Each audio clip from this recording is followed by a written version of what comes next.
Well, we're officially down to the last 28 days until the new Pokemon year, where Ku has promised us news for Legends A will come. Let's go through y'all's emails. Ooh, credence to the theory that Guzzlord is a corrupted Zygarde. Okay, so this is gonna sound crazy at first. Everyone, when we first saw Guzzlord, immediately compared it to Perfect Zygarde from the trailers and realized these two look the same. The main point being that open mouth where their stomach should be. It made them look very reminiscent of each other.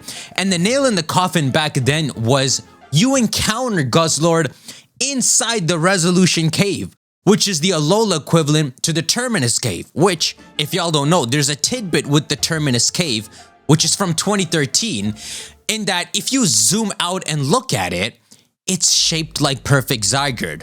Who knows what the reason is? It's almost like Zygarde cells gathered in this point in Kalos, stretched it out into the shape of Perfect Zygarde, and then went off to monitor the ecosystem. Only 3 years later was Perfect Zygarde officially revealed. So it's kinda cool. You could see what Game Freak had planned. Even though in the leaks they said Zygarde had 2 perfect forms planned, you can at least see the one they stuck with probably being a decision they made early on. Now moving to Alola, the Resolution Cave is the exact same.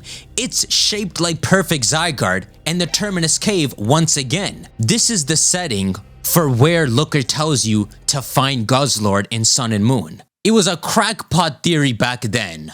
Like, okay, yeah, they look the same, kind of barely. What, are we gonna pretend there's a connection? But then comes the leaks. And the leaks tell you a different story with Zygarde from what we got.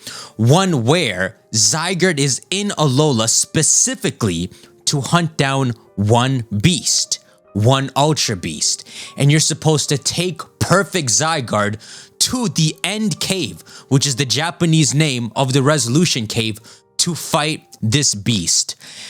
It is like 80% freaking Guzzlord. That's the reason Zygarde is in Alola. After reading those leaks, now the similarities between them are different. It gets eerie. Guzzlord's a Pokemon that appeared, what, 20 years ago and traumatized Nanu, ate his best friend, made him quit and become a cop? What is the connection between Guzzlord and Perfect Zygarde? In Ultra Sun and Moon, we get to see Guzzlord in its native habitat, and at first it looks like this horrendous Pokemon that's extremely evil and selfish. But as you read the lore of what's actually going on and you meet the dude in the Guzzlord suit, you realize Guzzlord is kind of an innocent Pokemon that just wants to eat. Despite its evil appearance, it doesn't actually have a bad nature to it. And that's why it ate the father Nanu story. 1, it wants to get home and she was emitting ultra space energy, but 2, the sucker just likes to eat. So how can we take this random dude eating in this dystopian future where Alola's all on its side and the world has collapsed? How can we draw a connection between that and Zygarde? Well, dude, the freaking ideas are flooding in my head. Okay, so y'all know what I hate about Sun and Moon is the unorganized parallel worlds. How it kind of just put everything in a disarray, ironically. Well, we can use this to our advantage for once and say that if some of these ultra worlds are parallel universes, you know, kind of like you go to the other universe to get the Cosmog, y'all remember that crap? It's freaking weird. Now, I never did this in Sun and Moon, but pretty much you can go to like the altar of the Sun and Moon, and there's a ripple where you can go in and kind of enter, if you're playing Pokemon Sun, the Pokemon Moon world. And you can get a Cosmog from their game and then come back to your world. It's weird. But the point of this is to show, yeah, despite us having some weird ultra spaces like the one Pheromosa's from and all the Christmas circuitries, that some of them really are mirror timelines. And when you look at where Guzzlord is shown to be, it's not a far ultra space like Buzzwole and the others. It's shown in the exact same setting, close to home, right in Howoli City. So, 1, we know Zygarde comes to Alola, and then 2, we have an alternate Alola where Guzzlord is eating everything. What if Guzzlord, well, I saw coming from the title we're seeing here, Guzzlord is a corrupted Zygarde. What if the reason it's so innocently just eating and eating is deep down, it is Zygarde? It's a mutated dystopian Zygarde where it fights nothing like how perfect Zygarde does. It uses its mouth now. Wouldn't that be the craziest freaking twist to show in Sun and Moon? Which, remember, Sun and Moon was kind of gonna sequel Pokemon Z. For the first time, they're gonna pull a gold and silver and actually carry on some lore to the next games. Just in the post-game with the Zygarde events. Let's freaking forget the Rainbow Rocket stuff. It's almost like one of the final post-game moments you were gonna have was having perfect Zygarde on your side and confronting a corrupted version of perfect Zygarde that snuck in from a bad future into our world. And then obviously, stuff was scrapped along the way from this decision. So maybe certain points like Guzzlord appearing long ago and eating Nanu's friend, maybe these were decided after they slowly pushed Guzzlord away from being an alternate Zygarde that's all mutated. Goodness, I'm just pulling up a picture of it. Wow. I can't believe it's legitimately possible this is a Zygarde. Maybe it was not gonna be a dark dragon type. It was just gonna straight up be ground dragon again. And think about it, right? In the region and generation where you introduce regional variants for the first time, a Alolan Rattata, a Alolan Ninetales, it's fitting to introduce this as well. It's kind of like a Ultra Space regional variant of Zygarde. It's fully in line with the theme, regional variants and the invasion theme. It has some weird Pokedex entries that don't really help our case. It has gobbled mountains and swallowed whole buildings according to reports. A dangerous ultra beast. It appears to be eating constantly, but for some reason its droppings have never been found. An unknown life form called an ultra beast. It may be constantly hungry. It is certainly always devouring something. Well, this is one we can try to pull apart. It's like Guzzlord has a purpose that it's constantly trying to fulfill, and we're only seeing the symptom of that purpose in that it's eating everything.